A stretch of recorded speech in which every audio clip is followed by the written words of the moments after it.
Jurors, can I need you to raise your right hands, please? Do you solemnly swear to make true answers to such questions as we put forth to the court to help you out?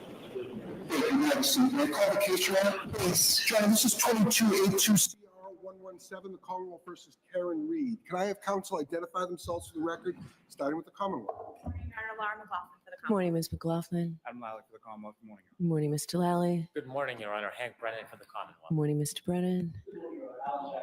Good morning, Mr. Jackson. Good morning, Ms. Little. Good morning, Your Honor. Robert Alessi on behalf of Ms. Reed. Good morning, Mr. Alessi.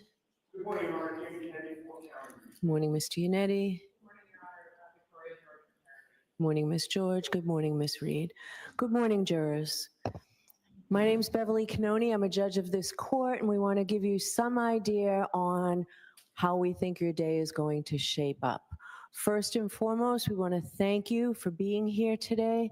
Our system of justice simply wouldn't work without our jurors, and we really appreciate that you're here today, ready, willing, and able to serve if called upon to do so. So you've heard that we're selecting a jury in a criminal case, Commonwealth versus Karen Reed. The Commonwealth alleges that at approximately 6 a.m. on the morning of January 29th, 2022, the Canton Police Department received a 911 call reporting an unresponsive male party in the snow outside a residence at 34 Fairview Road in that town. Officers responded and discovered the man, later identified as John O'Keefe, off the roadway in the front lawn area. Officers identified 3 women with Mr. O'Keefe, one of whom was the defendant, Karen Reed, the girlfriend of Mr. O'Keefe. The defendant had been with Mr. O'Keefe the previous evening at 2 different bars in Canton and had driven with him to this residence in the early morning hours of this date. Mr. O'Keefe was treated by paramedics from the Canton Fire Department and transported to the Good Samaritan Medical Center, where he was later pronounced deceased. The Commonwealth alleges that the defendant struck Mr. O'Keefe with her vehicle earlier that morning and then left the scene while Mr. O'Keefe lay injured in the snow during a blizzard. The defendant denies these allegations. She is presumed to be innocent and has pled not guilty. Ms. Reed is charged with second-degree murder. She is also charged with manslaughter while operating a motor vehicle and with leaving the scene after causing personal injury or death. I will describe these crimes in detail at the end of the case when I teach you the law, but briefly, murder is the unlawful killing of a human being. There are various ways in which the Commonwealth can prove a murder case, and the Commonwealth is permitted to proceed under all theories it believes it can prove. Here, the Commonwealth alleges that the defendant committed murder and that that murder was murder in the second degree. In order to prove the defendant guilty of second-degree murder, the Commonwealth must prove beyond a reasonable doubt that she committed an unlawful killing and that it was done with malice. In comparison, involuntary manslaughter is an unintentional, unlawful killing caused by wanton or reckless conduct.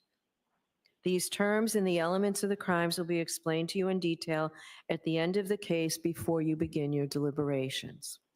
Now, at the outset, I would like to address the issue of public interest in this case and the duty of this court to adhere to the rule of law. John Adams said that we are a government of laws, not of men, and that the law must be deaf to the clamoring of the public. He meant that while public opinion about a given subject may ebb and flow, the law must be steady, reliable, and even-handed. We know that on the subject of this case, there are people advocating for one outcome or another with intensity, but without the benefit of having heard or seen any evidence at all. The law works in a different way, and the difference is crucial to our system of justice. The jurors selected for this trial will hear and judge the evidence. They will determine what the facts are, and where the evidence is contested, they will determine where the truth lies. Ultimately, the jury will decide whether the Commonwealth has carried its burden of proving that Ms. Reed is guilty of any crime beyond a reasonable doubt.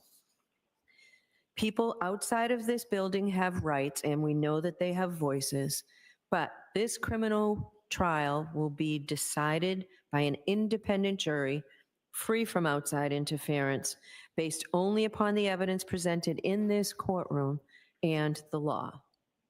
This is the only way to ensure that every person who comes before the court receives a fair trial. It is just that simple and that important. So while public comment will likely continue, the rule of law will be upheld. In order to determine your eligibility to serve on this case, I am going to ask you questions to all of you as a group, and then I'm going to ask you to fill out a supplemental questionnaire. We have found that the use of this questionnaire is helpful for several reasons. First, there are some personal questions on it, and we ask that you be candid. In addition, the process of filling out the questionnaire provides the opportunity to be more reflective as you answer the questions, rather than being put on the spot and asked to give immediate answers. After you fill out the questionnaire, we will have you come up to the sidebar one at a time so that we can follow up with you on your answers to the questionnaire and to my questions. I want to thank you in advance for your patience as we go through this process. As you may know, the lawyers for the parties participate in the selection of the jury. Under our law, each of the parties has the right to exercise what we call juror challenges. This means that each party has the right to challenge a certain number of prospective jurors for any reason or for no reason at all. Therefore, some of you will be excused during the impanelment procedure. If you're not selected for jury service on this case, please don't take it personally. It's not a reflection on you at all. You will be directed back to the jury room and perhaps be picked for a case in the district court. In a few minutes, I will pose a series of questions to you. I'm not asking you to take out your white juror cards yet. I'll let you know when you need to do that. You've taken an oath that requires you to truthfully answer the questions I ask and all questions posed to you. If your answer to any question is yes, I will ask that you raise your hand and hold the juror card up in the air so that the court officer can read off your number.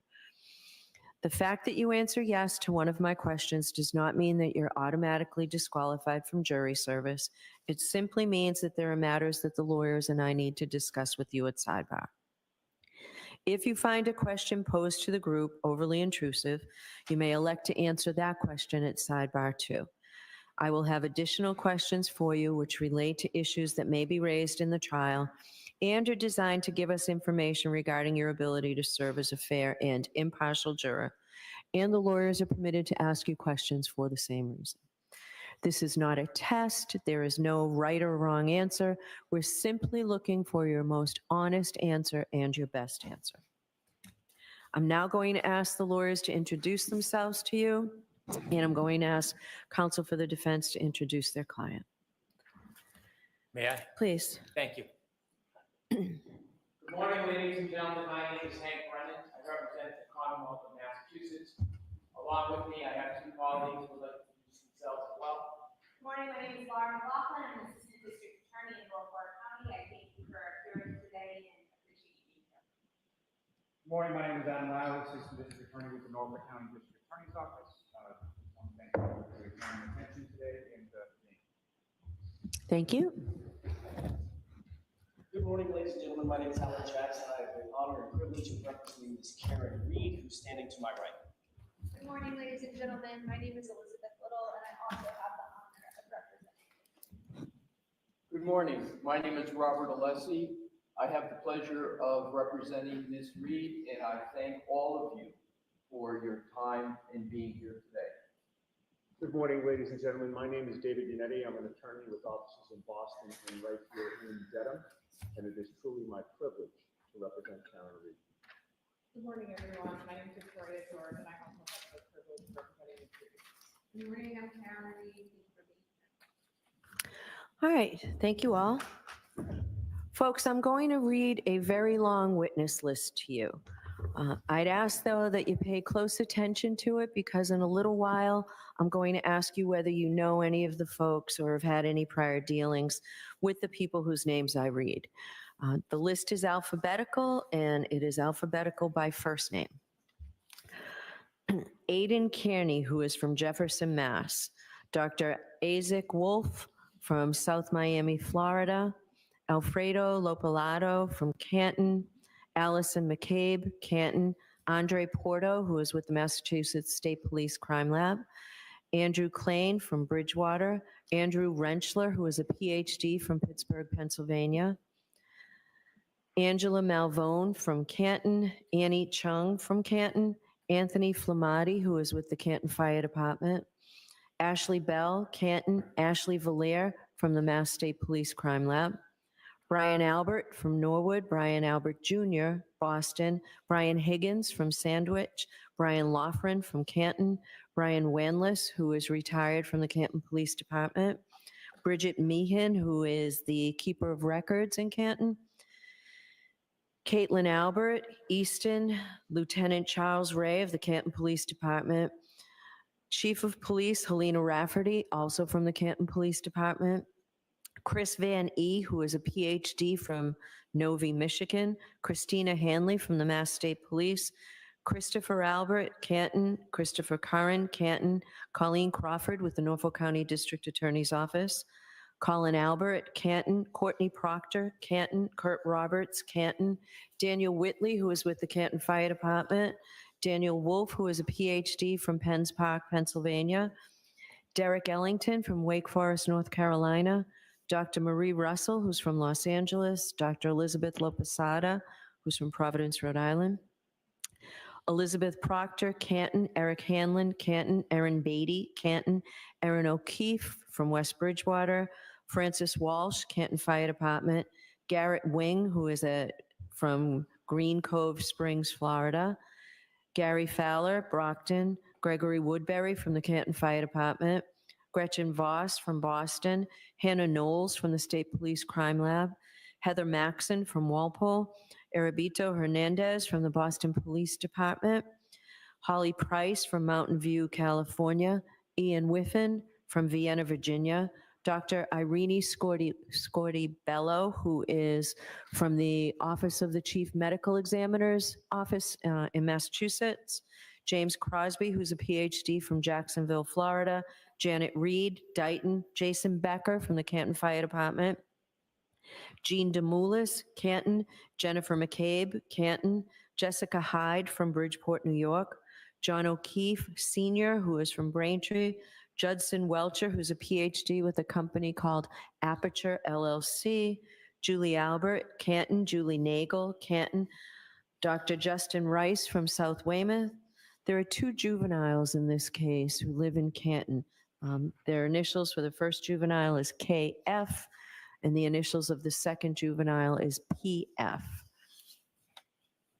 Caitlin Boudreau, Raynham, Karina Kolakithis from Canton, Katie Camarano, Canton, Katie McLaughlin from the Canton Fire Department, the keeper of records for Ring from Hawthorne, California, Kerry Curran, Canton, Kerry Roberts, Canton, Kevin Albert, Canton, Kevin O'Hara from the Massachusetts State Police, Lance Mello from the Mass State Police Crime Lab, Laura Sullivan, Pembroke, Laurie Cahill, Worcester, Leslie Pearlstein, Canton.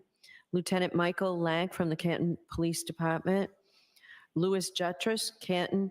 Lieutenant Brian Tully from the Mass State Police. Lieutenant John Fanning from the Mass State Police. Lieutenant Paul Gallagher from the Canton Police. Maggie Gaffney from Bonita Springs, Florida. Mark Lopalato, Canton. Margaret O'Keefe from Canton. Marietta Sullivan, Pembroke. Mary Souza, Dighton. Matthew Amory, Canton. Matthew DeSogra from Charlotte, North Carolina. Matthew Erickson from Grosse Pointe Farms, Michigan. Matthew Kelly, Canton Fire Department. Matthew Kelsch from the FBI. Matthew McCabe, Canton. Maureen Harnett from the State Police Crime Lab.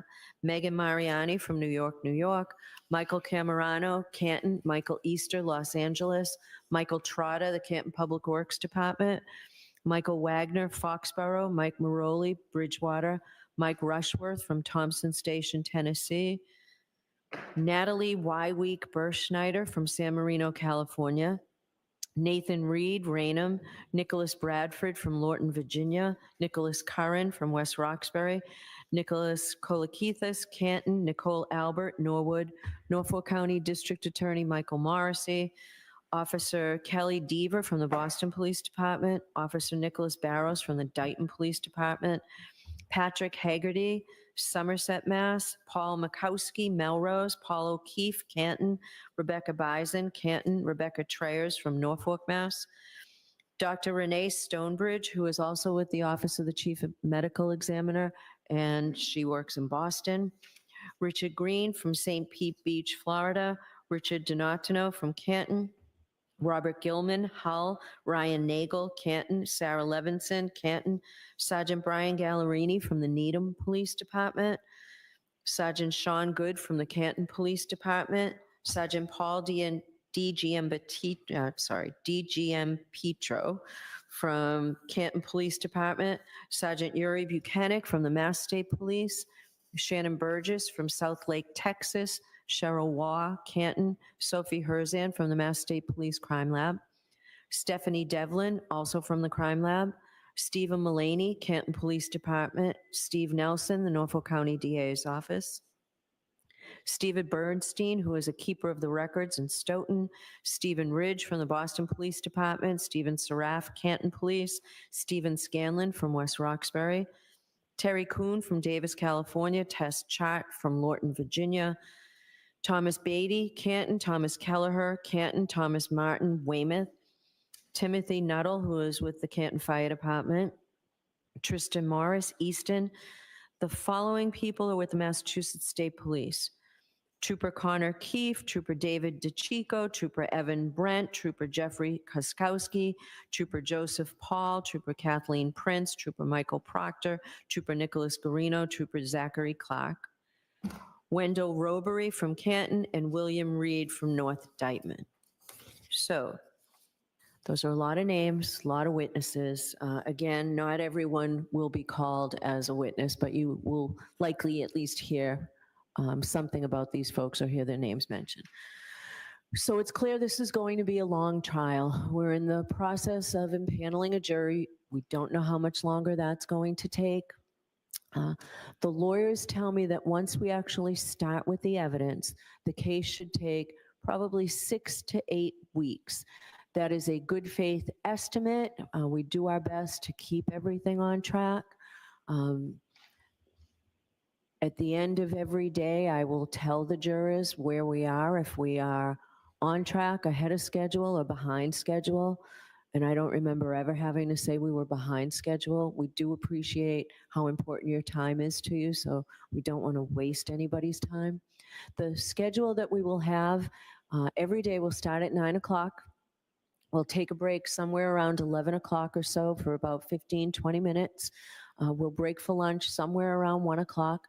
You will have lunch brought into you, so you don't have to walk down to Dedham Center to get something. You can stay at the courthouse, and we'll probably take half an hour, 45 minutes for lunch. And the afternoon session should end at 4 o'clock. Sometimes the jurors agree to go a little bit later, maybe to finish a witness or something, but that's the schedule. There are some days sprinkled in throughout that schedule that we will either do half days or we won't be in session, and I'll let the jurors know that when we start the trial. So that's our schedule. Now, it might help if I give you a preview about some basic law that applies to criminal cases like this one. It's my job to teach the jury the law at the end of the trial, but until then, these are some very important summaries of very important constitutional rights. First and most basically, the defendant starts this trial presumed to be innocent. The fact that she was arrested or that she was indicted is not proof of anything. An indictment is simply a piece of paper. It just makes an accusation. It's a formal manner of bringing a case or bringing a person to trial in the superior court. But it is only the jury, in other words, you folks, who can decide whether the prosecution has proved its case beyond a reasonable doubt. If the Commonwealth does not do that, then the presumption of innocence alone requires you to find the defendant not guilty. The law does not require a defendant to prove her innocence, to produce any evidence whatsoever, or to do anything other than attend the trial. This presumption of innocence remains with the defendant until the jury makes their determination after listening and considering all the evidence.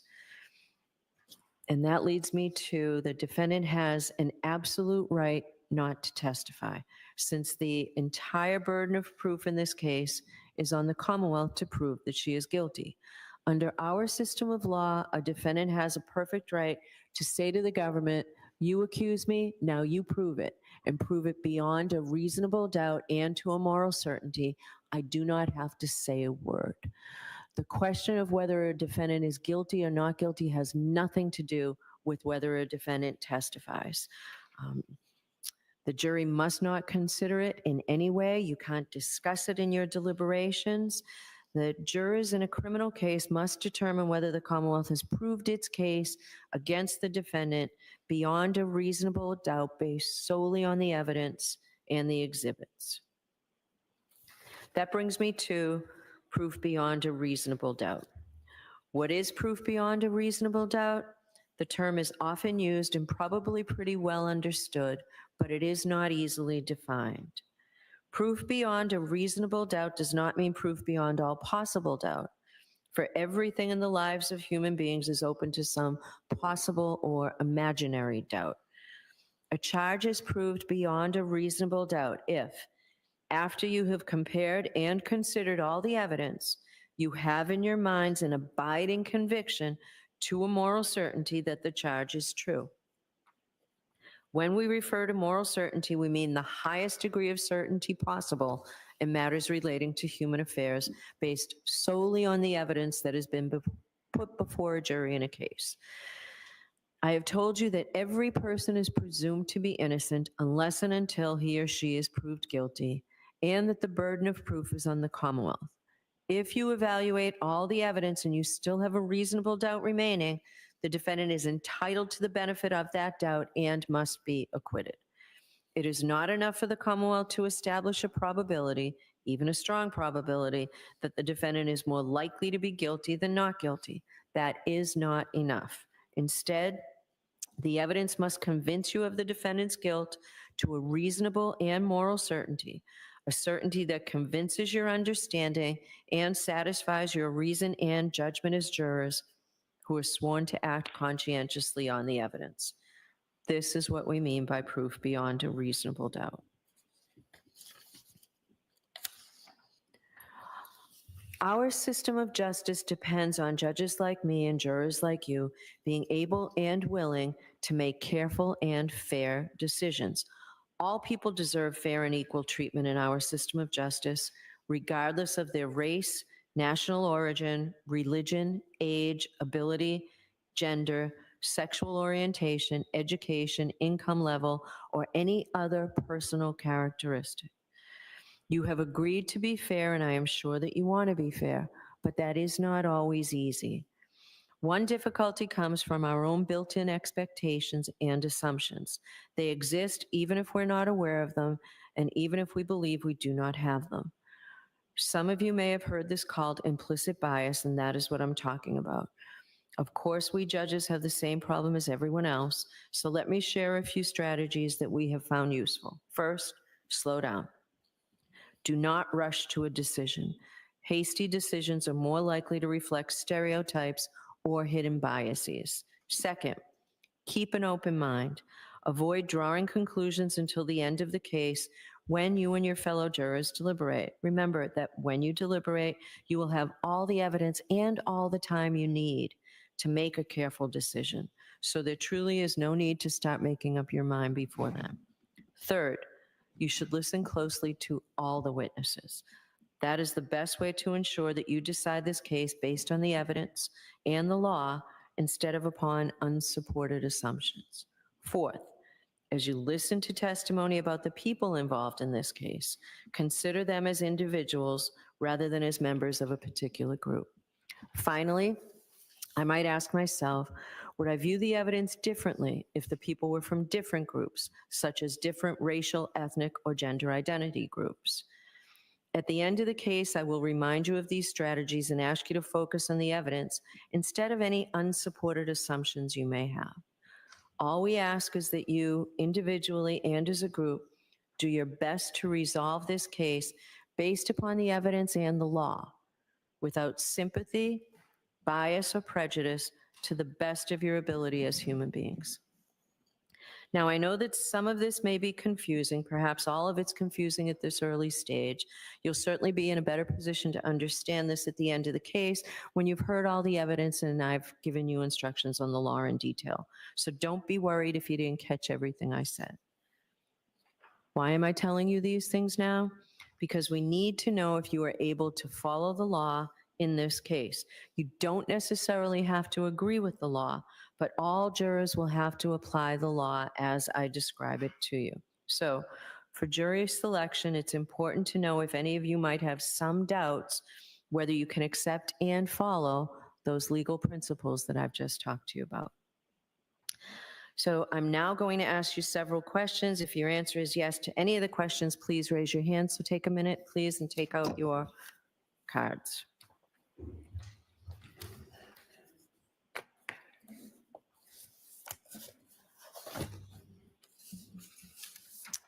Now, before we begin, I understand that sometimes jurors do not fill out the juror questionnaires completely. Sometimes we're in a hurry to get those questionnaires back in, or we might think that our situation doesn't apply to the question that's being asked. So if you know now that maybe you didn't complete the questionnaire fully, please let us know when you come to sidebar. Oftentimes, jurors might forget to fill in their employment, whether or not they've had any experience as a juror or a criminal defendant or a witness in a case. Many times you forget to put your age in. All of those things we'll ask you about if you haven't done it, but if you know now that there's something you left out, please let us know when you come to sidebar. All right. So, first question. Do any of you folks or a close personal friend or family member know, or have you had any prior dealings with any of the witnesses whose names I've said?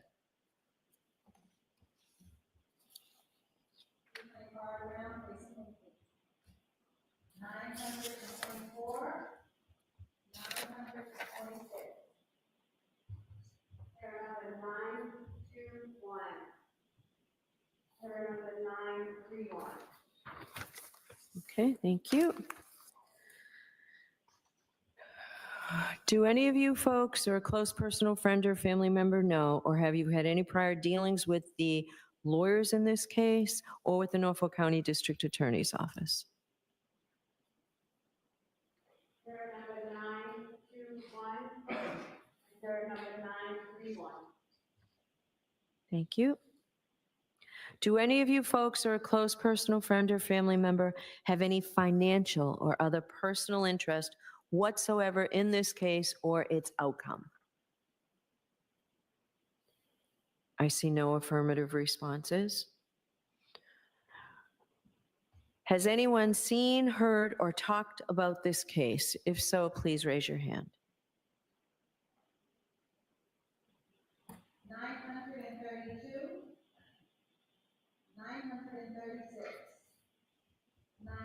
923, 935, 906, 926,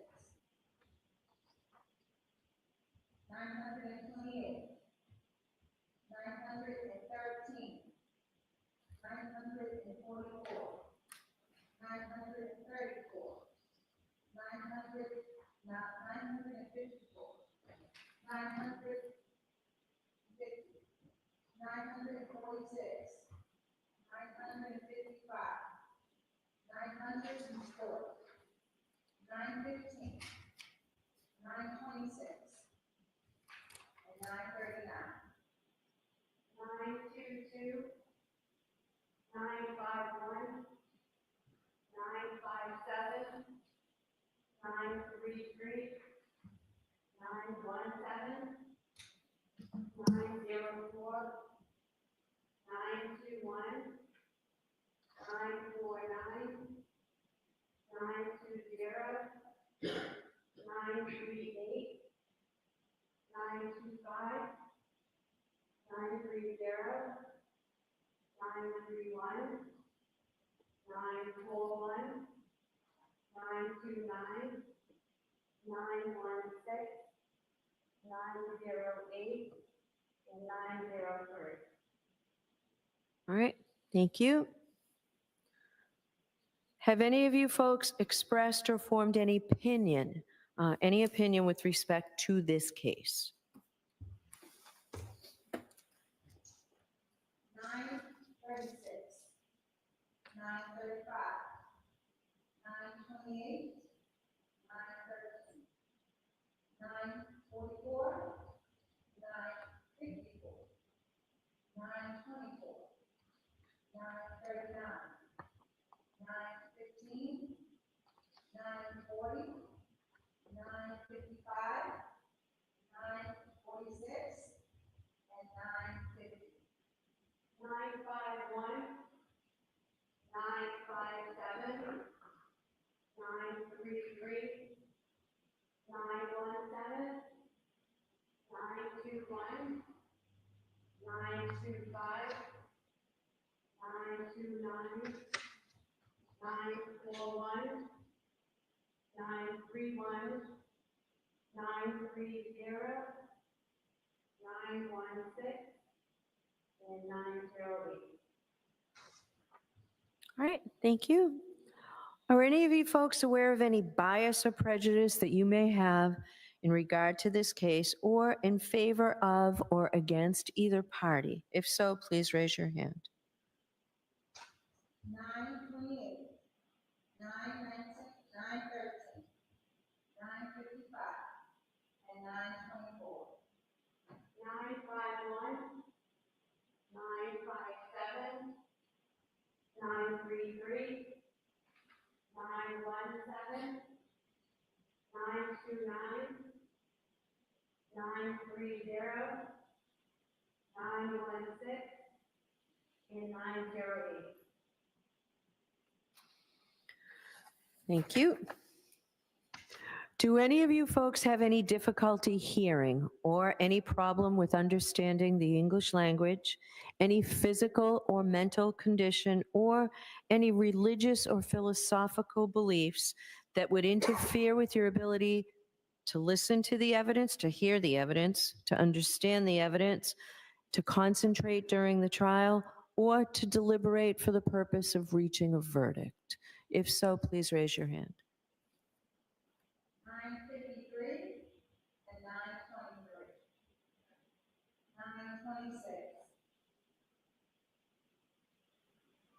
Okay, thank you.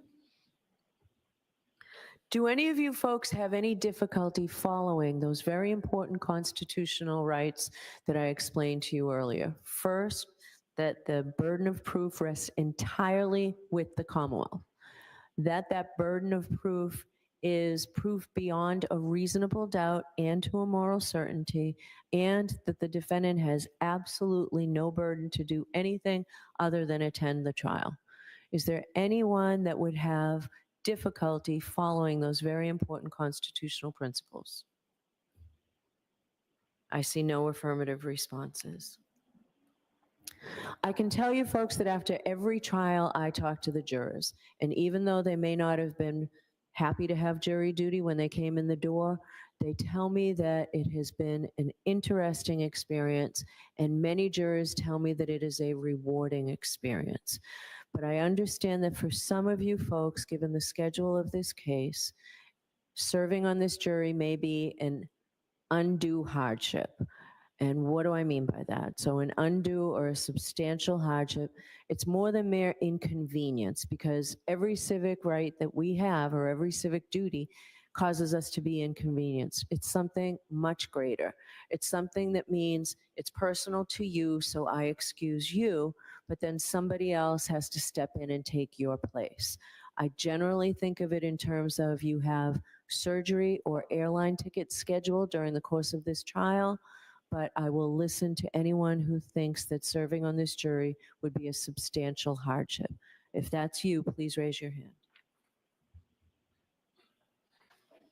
9:28, 9:13, 9:44, 9:23, 9:50, 9:53, 9:46, 9:40, and 9:39.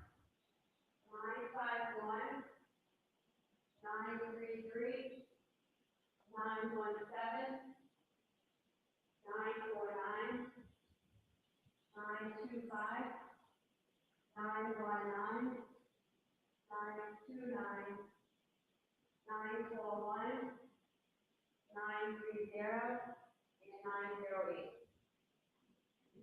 Okay, thank you.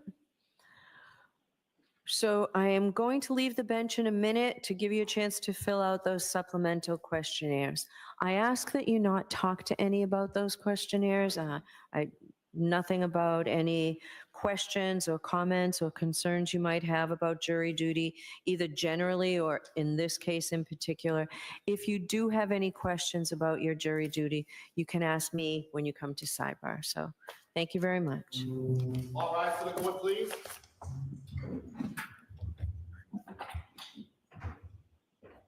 Oh, yeah. Thank you.